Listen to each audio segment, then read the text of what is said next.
Assalamualaikum, halo semua. Bertemu lagi denganku, Fasya Islamiyati, mahasiswa pendidikan sosiologi Universitas Pendidikan Indonesia. Pada kesempatan kali ini, kita akan membahas mengenai pembelajaran dan keterampilan di abad 21, serta bagaimana kita sebagai calon pendidik dalam menghadapi abad 21 ini. Penasaran? Yuk langsung simak videonya. Pendidikan merupakan salah satu bentuk perwujudan kebudayaan manusia yang dinamis dan syarat perkembangan.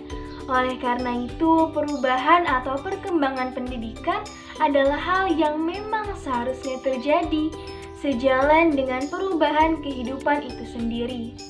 Pendidikan harus menyentuh potensi-potensi yang dimiliki peserta didik. Konsep pendidikan tersebut terasa semakin penting ketika peserta didik harus memasuki kehidupan di masyarakat. Hal tersebut dikarenakan siswa harus mampu menerapkan apa yang dipelajari di sekolah untuk menghadapi problema yang dihadapi dalam kehidupan sehari-hari, baik saat ini maupun saat yang akan datang. Namun, pada kenyataannya, mutu pendidikan masih sering diukur dengan hanya menekankan pada hasil belajar yang diperoleh melalui tes hasil belajar. Evaluasi sering memusatkan pada hasil dan mengabaikan proses belajar yang sebenarnya merupakan inti dari proses strategi pembelajaran itu sendiri. Di sisi lain, peserta didik dihadapkan pada tantangan masyarakat abad 21, di mana siswa tidak saja dituntut mampu survive dalam menghadapi kehidupan global yang teramat kompleks, serta harus mampu hidup dan berkembang sesuai tuntutan zamannya.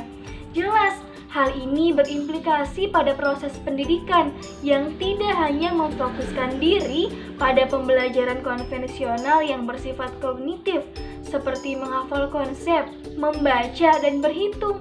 Akan tetapi, hendaknya pendidikan diarahkan pada isu-isu kontemporer seperti kesadaran global, ekonomi atau keuangan, kesehatan, dan peduli terhadap lingkungan. Sebagai salah satu upaya mempersiapkan siswa menghadapi tuntutan abad 21, maka diperlukan konsep pembelajaran dan keterampilan yang mampu menumbuh kembangkan seluruh potensi yang dimiliki oleh siswa. Melalui keterampilan abad 21 ini, diharapkan peserta didik mampu mempraktekkan pengetahuannya untuk memahami dan memberikan solusi pada tantangan di dunia nyata. Lantas, bagaimana konsep pembelajaran dalam konteks keterampilan abad 21? Kriling dan Fadel menjelaskan bahwa keterampilan abad 21 adalah keterampilan belajar dan berinovasi. Keterampilan ini berkenaan dengan kemampuan berpikir kreatif, kemampuan memecahkan masalah, kemampuan berkomunikasi, berkolaborasi, serta kemampuan untuk berkreativitas dan berinovasi. Ketiga keterampilan ini diyakini merupakan keterampilan utama yang dapat menjawab berbagai tantangan hidup, baik dari dimensi ekonomi, sosial, politik, maupun dimensi pendidikan. Oleh sebab itu, proses pembelajaran hendaknya diorientasikan untuk membekali siswa dengan ketiga keterampilan tersebut, di samping membekali siswa dengan pengetahuan tertentu. Selanjutnya, bagaimana guru sebagai tenaga profesional mengimplementasikan pembelajaran dan keterampilan di abad 21?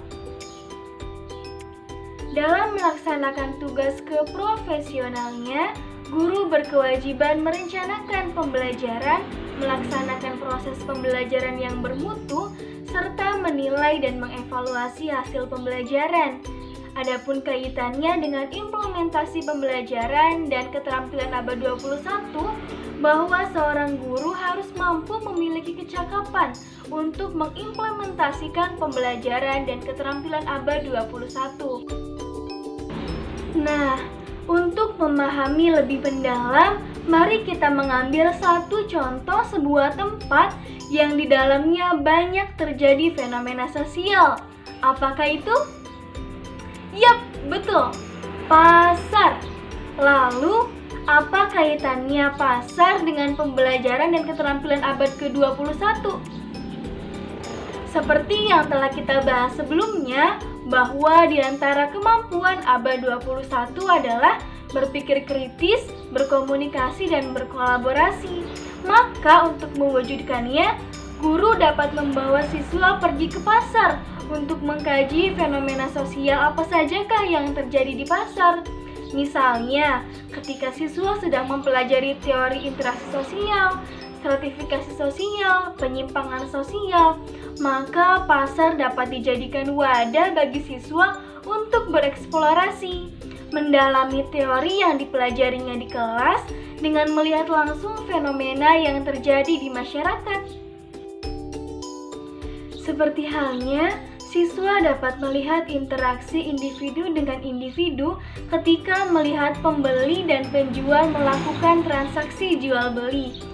Kemudian, siswa dapat melihat adanya stratifikasi sosial dalam pasar yang dilihat dari pakaian yang digunakan konsumen atau bisa juga dari penjual yang memiliki toko dengan yang hanya beralaskan plastik.